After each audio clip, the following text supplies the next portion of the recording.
El avión de la Fuerza Aérea que Colombia envió a Estados Unidos para recoger el grupo de deportados que no pudieron ingresar el pasado domingo trajo a decenas de compatriotas que fueron señalados como delincuentes por el gobierno Trump, pero no tienen antecedentes judiciales. Incluso 26 pasajeros eran niños, lo que prendió las alertas sobre las peticiones del presidente Gustavo Petro de tratamiento justo a los colombianos. De allí se desprende la discusión sobre si estas normas de convenios internacionales de seguridad entran en conflicto con el trato digno. Además, trascendió que la canciller entrante Laura Sarabia llamó al expresidente Álvaro Uribe, considerado opositor al gobierno, para pedirle ayuda en la gestión de una solución diplomática con Estados Unidos. ¿Qué ocurrió realmente? Hoy es miércoles 29 de enero. Mi nombre es Carlos Solano y este es el Café de hoy del Tiempo.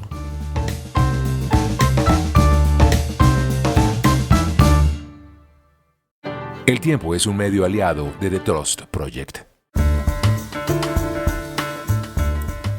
Vimos las fotografías, el gobierno del presidente Gustavo Petro ha compartido a través de diferentes canales las imágenes de los viajeros bajando del avión enviado por la Fuerza Aérea para recoger a los deportados de Estados Unidos que no pudieron entrar el pasado domingo.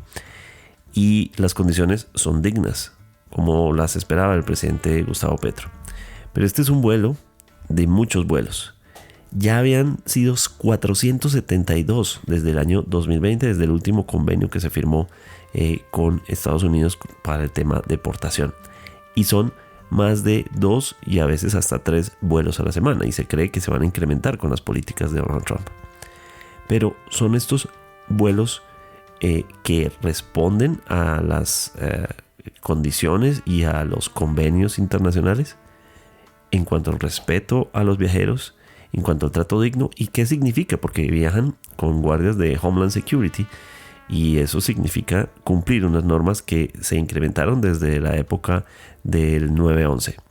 Queremos entender esto no desde un lado político entonces, sino explorarlo desde el lado técnico de la seguridad aeronáutica que tiene que ver con la deportación de los colombianos desde Estados Unidos. Y por eso hemos invitado a Daniel González, quien es piloto y además profesional en seguridad operacional aeronáutica. Bienvenido, Daniel. Un placer. Gracias a ti por la invitación. Bueno, primero que todo, desde el área de la seguridad operacional, hay que entender que esta clase de vuelos no hacen parte de los vuelos regulares o operaciones de vuelo regular comercial, ¿vale? Las personas que fueron traídas, los colombianos que fueron traídos de deportación, venían a bordo de una aeronave inicialmente, una aeronave de Estado extranjera, y cuando hablamos de aeronaves de Estado, particularmente hacemos referencia a todas aquellas aeronaves que hacen parte de Fuerza Aérea, puede ser aviación de la policía, o que están cumpliendo alguna misión diplomática. Estas aeronaves son de matrícula norteamericana y por ende son propiedad del gobierno norteamericano y se entiende bajo el derecho aeronáutico que estas aeronaves son también consideradas como parte del territorio norteamericano. Es decir, que las personas, siempre y cuando estén dentro de la aeronave, aún así dentro del territorio colombiano o en espacio aéreo colombiano, siguen estando, digamos, en una pequeña parte de Estados Unidos. ¿Qué sucede, digamos, con respecto a la parte de seguridad del por qué se encontraban, encadenados o como los venían a traer? Em, Se supone que no pueden ingresar aeronaves de Estado a Colombia con personal armado, ¿vale? Y entendemos que estas personas, dentro de la legislación americana, se encontraban cometiendo un delito, ¿sí? Lo que es la permanencia o el ingreso ilegal a un país, por lo cual se les realiza la deportación y dentro de los, digamos, de la normativa de seguridad, sea un delito, digamos, menor o un delito grave, el procedimiento es que la persona pues debe ser encadenada, ¿vale? Independientemente si tiene tal vez algún rasgo o un antecedente judicial, y al abordar la aeronave, como digamos, no puede estar llena de custodios con armas, ¿sí? Se usa más que todo como método de prevención, por ejemplo, algún tipo de motín, este tipo de normativas se han vuelto muy, digamos, complejas después de incluso lo del 9/11, sí, sobre todo en los Estados Unidos, para evitar, pues, digamos, lo mismo. Hay que entender que eh, los pilotos cuando van al mando de la aeronave son solo dos personas y estamos hablando de más de 100 pasajeros, o en este caso más de 100 personas en calidad de deportados, ¿ya? Por lo cual en este tipo de vuelos siempre hay que tomar unas medidas cautelares especiales. Eso, digamos, no tiene absolutamente nada que ver ni con la procedencia de la persona, ni con tal vez algún antecedente judicial, tampoco con la edad de la persona, sino simplemente una medida cautelar que no solamente toma Estados Unidos, inclusive muchos otros países, inclusive Panamá también, cuando se realizan las deportaciones.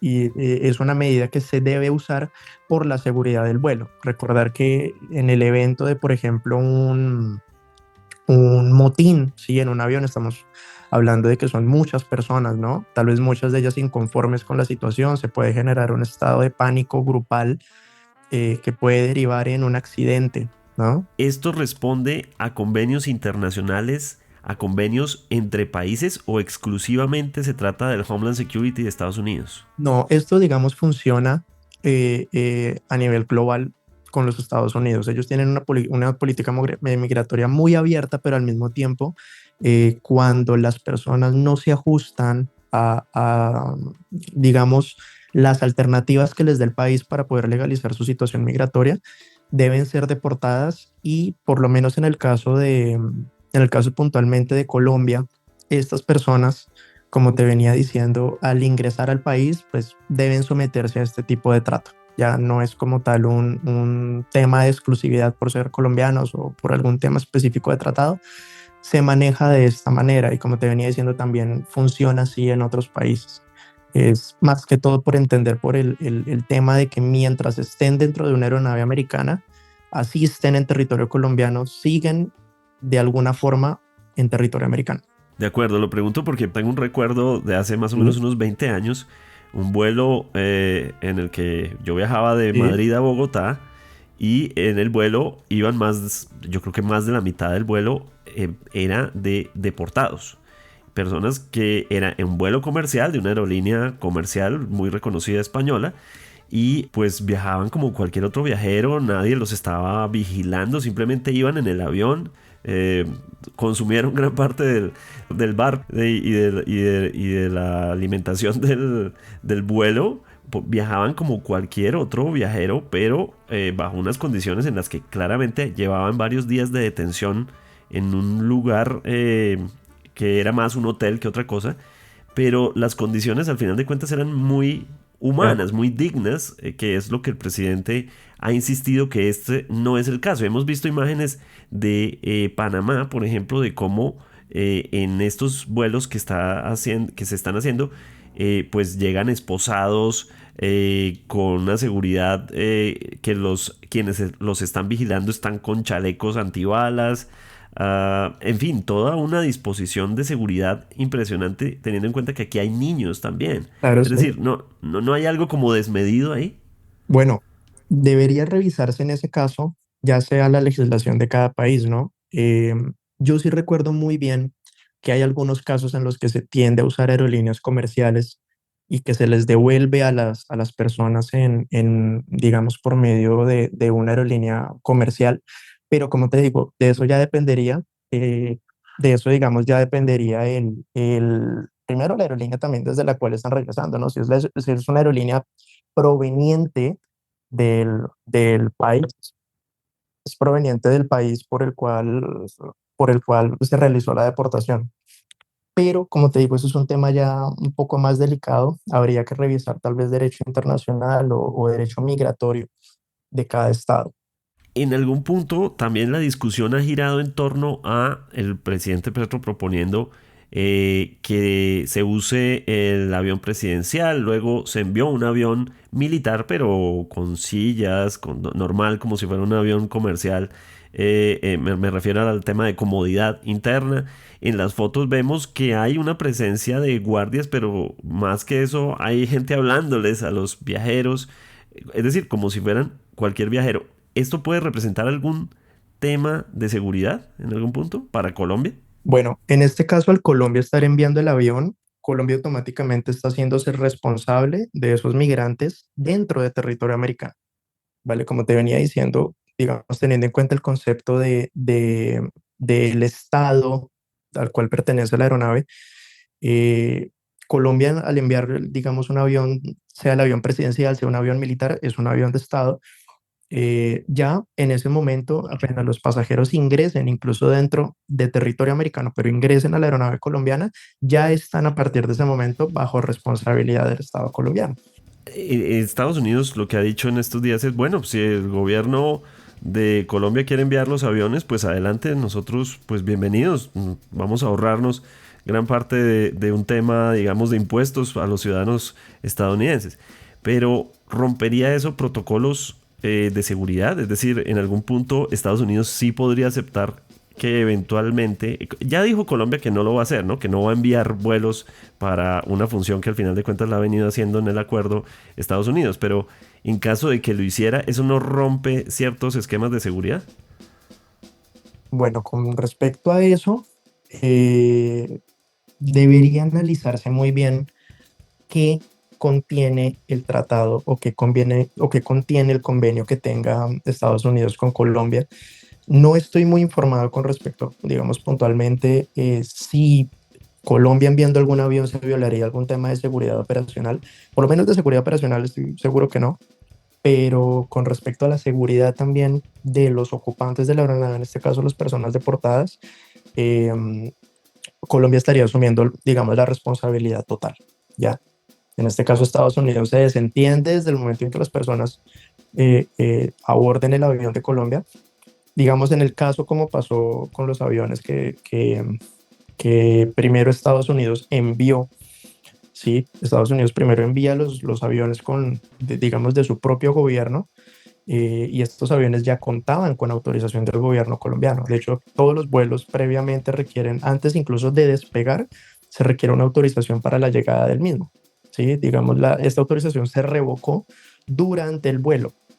¿Ya? Ese factor es incluso, o bueno, puede traer incluso más consecuencias aún en cuanto a la parte de la seguridad, porque si bien es cierto, todas las aeronaves cuentan con aeropuertos alternos para poder desviarse o aterrizar o poder incluso retornar al aeropuerto de origen, tiene que revisarse si esta política también de poder cancelar durante un vuelo de deportaciones, esa operación puede traer otros riesgos. De acuerdo. En lo último que hemos oído fue unos detalles que entregó Gustavo Bolívar con respecto a lo que se acordó. Y en ese sentido de la búsqueda humanitaria, de la dignidad de estos deportados que vienen de Estados Unidos, dijo que el convenio a seguir es en vuelos de Estados Unidos que vendrían esposados o encadenados al sistema que sea y que al aterrizar en Colombia les quitarían las esposas o las cadenas para que al bajarse del avión bajen de manera, digamos, digna, que es lo que ha querido el presidente Petro que ocurra. ¿Este protocolo es normal? Sí, este protocolo es completamente normal, pues ya, digamos, ellos al pisar suelo colombiano, al bajarse de la aeronave extranjera, eh, estando en territorio colombiano no están incurriendo en ningún delito. De hecho, digamos, aquí el tema se basa netamente en que están infringiendo una norma que se exige en el extranjero. Esto también por el tema del visado, ¿no? Hay países, digamos, en el extranjero que tú solamente con tu pasaporte puedes entrar y, bueno, te excediste tal vez del tiempo de permanencia, fuiste deportado, está bien, no estás como tal incurriendo en un delito muy grave, o sea, nada más estás haciendo una falta en la parte migratoria, pero con los Estados Unidos, al nosotros requerir una visa, pues realmente no solicitan la visa es justamente por eso, ¿no? Es como un compromiso que tomas tú con Estados Unidos o con el país que te estés, digamos, haciendo la solicitud, la exigencia de una visa, y al tú estar fallando con este compromiso, pues estás por ende también incurriendo en un delito que ya básicamente te toca ajustarte o someterte a la política que tengan ellos para estos casos. Como te venía diciendo, digamos yo desde la parte como lo analizo, es más que todo un protocolo de seguridad. Toca analizar y revisar si durante esos vuelos digamos, hay personas que tal vez han sido maltratadas y eso pues obviamente no es algo que debería hacerse ni tampoco viene al caso, porque pues digamos el tema migratorio es muy delicado, ¿no?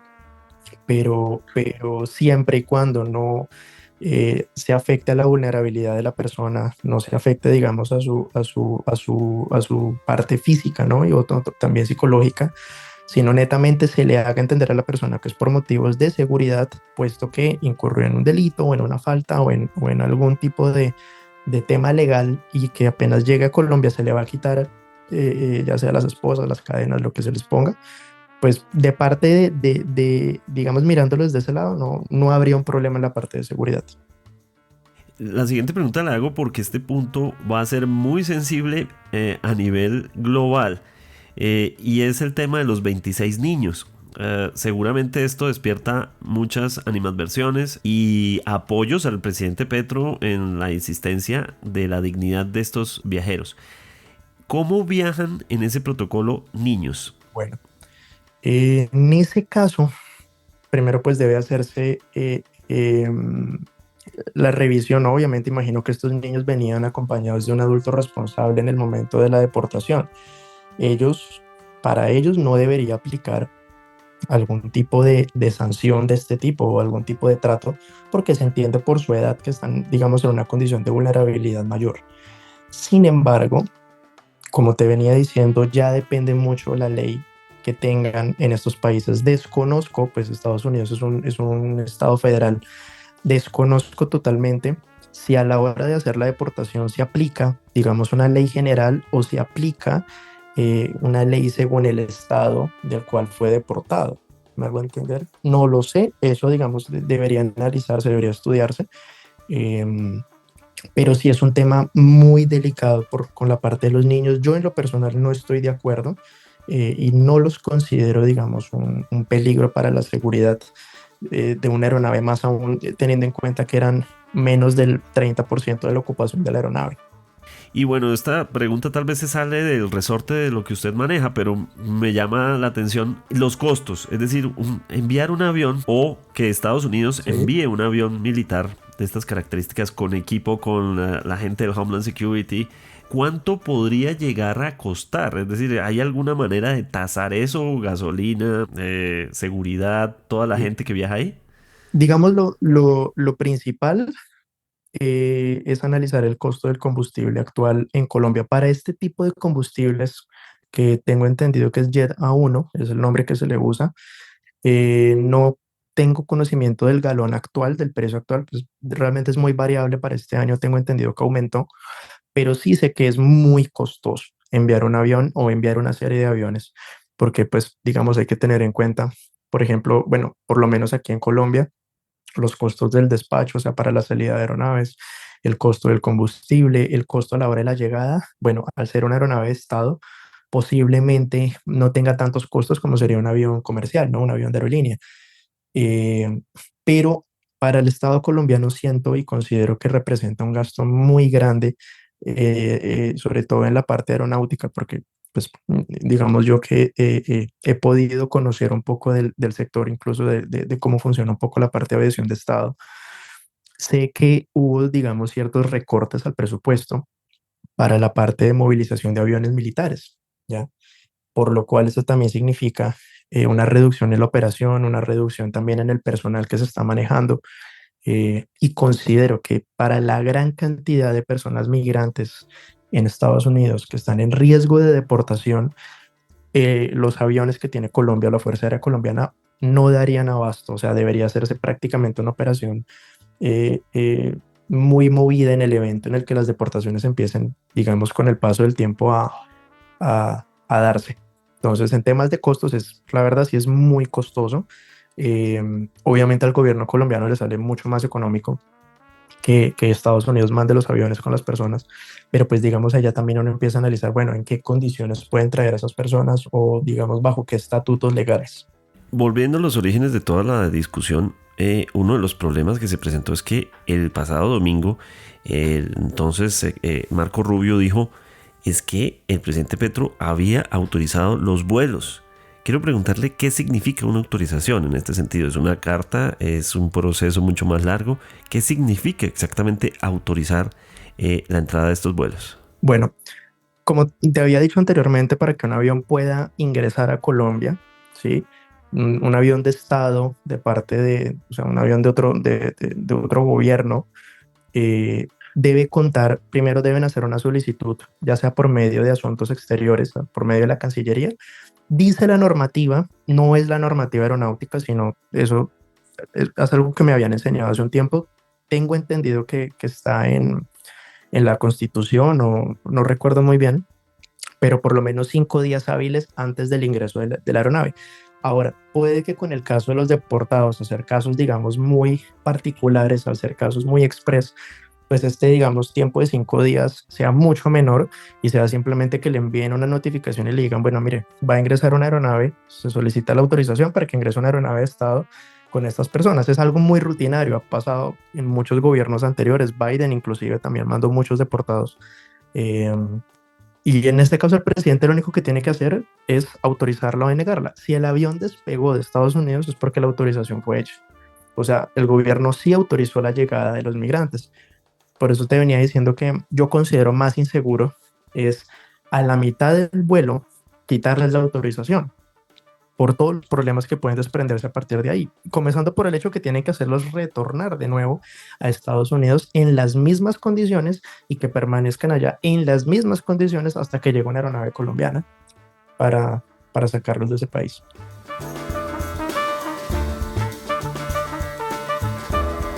La llegada del avión trajo alegría no solo para las familias de estas personas deportadas desde Estados Unidos, sino que también le permitió al gobierno Petro insistir en la importancia de la dignidad de estos colombianos compatriotas deportados.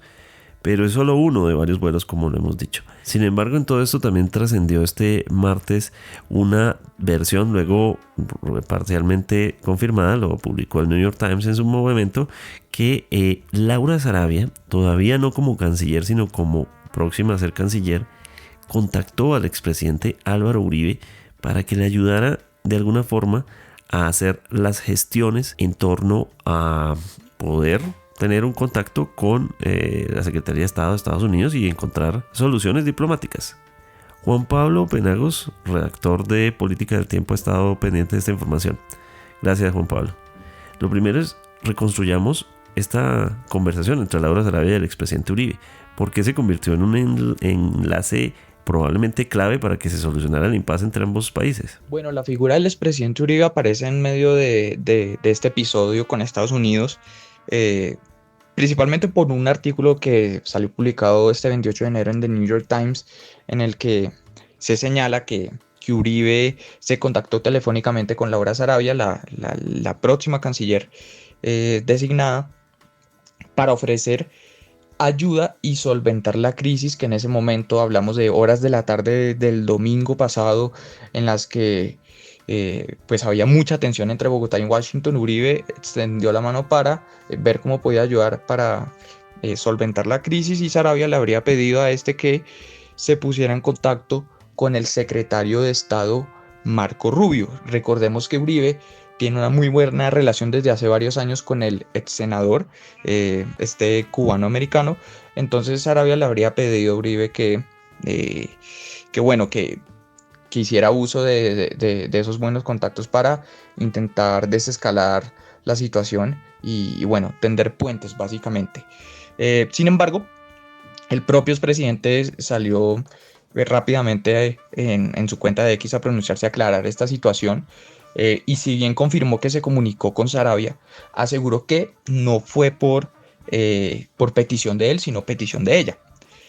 Y no mencionó que pidiera llamar a Marco Rubio. ¿Qué fue lo que pasó? Según Uribe, que hubo una tercera persona sin ninguna participación en la política que le dijo a Uribe que la señora canciller, como le dijo en su pronunciamiento de X, necesitaba urgentemente hablar con el líder del Centro Democrático. Entonces Uribe pidió que hicieran una comunicación entre los tres, y Sarabia, según lo que explicó Uribe, le habría dicho que ya estaban encontrando una solución a la crisis, porque ella habría leído el comunicado que sacó el Centro Democrático alertando por estas tensiones provocadas por el presidente Gustavo Petro.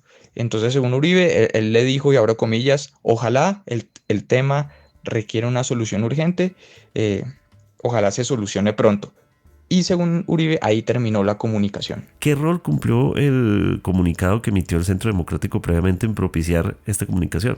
Bueno, básicamente por el comunicado que sacó el Centro Democrático el domingo, Laura Sarabia pidió comunicarse con el expresidente Uribe. En ese comunicado, el partido de oposición señaló que el país se estaba aliando a la tiranía de Nicolás Maduro en Venezuela y estaba rompiendo con el principal aliado histórico y comercial, que es Estados Unidos, y que este episodio iba a, pues, de alguna manera a tener graves efectos en la economía de los países, en la dignidad de los trabajadores, de los empresarios, y también en el orden público. Entonces Sarabia, una vez leyó esto, según lo que contó Uribe, pidió comunicarse con el expresidente y aclararle que ya estaban encontrando una solución. ¿Qué reacciones genera esta conversación en medio de un debate en el que la dignidad se convirtió en el factor importante, pero además de gran polarización nacional? Bueno, yo me remitiría a lo que escribió Laura Sarabia en su cuenta de X, en la que señaló que efectivamente recibió opiniones de gremios, asociaciones, diversos sectores, miembros de la Comisión Asesora de Relaciones Exteriores de la que hacen parte los expresidentes, con el, pues, propósito de convocar esfuerzos para fortalecer propósitos comunes, o como dice ella, más allá de las agendas domésticas, pues porque si bien es evidente que hay muchas diferencias entre varios sectores y este gobierno, y las seguirán habiendo y seguirán aumentando ahora en esta campaña anticipada de las elecciones presidenciales, pues en algunos sectores pues se ha leído positivamente, bueno, que haya habido esta interacción entre figuras de distintos colores políticos para solventar una situación que sin dudas pues de alguna manera está perjudicando al país y a millones de ciudadanos. Incluso el embajador de Colombia en Washington, Daniel García Peña, nos confirmó en una entrevista que le hicimos que muchas personas como bien digo, diferentes colores políticos, opositores del presidente, amigos del presidente, también en Estados Unidos, tanto el Partido Republicano como el Partido Demócrata, estuvieron muy pendientes de la situación y enviando mensajes y como entendiendo que es muy importante, pues bueno, mantener esta relación diplomática.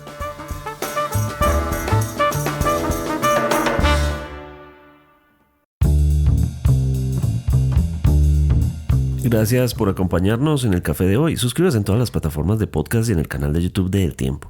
Nos encuentran también en Instagram y en X como @podcasteltiempo. Además, si quieres recibir a través de WhatsApp la notificación de cada nuevo episodio, sigue el enlace que se encuentra en la descripción o envíenos un mensaje con la palabra suscripción al teléfono 320-353-27 y haga parte de la comunidad de El Café de hoy. Este episodio fue producido por Juan Alejandro Motato. Mi nombre es Carlos Solano.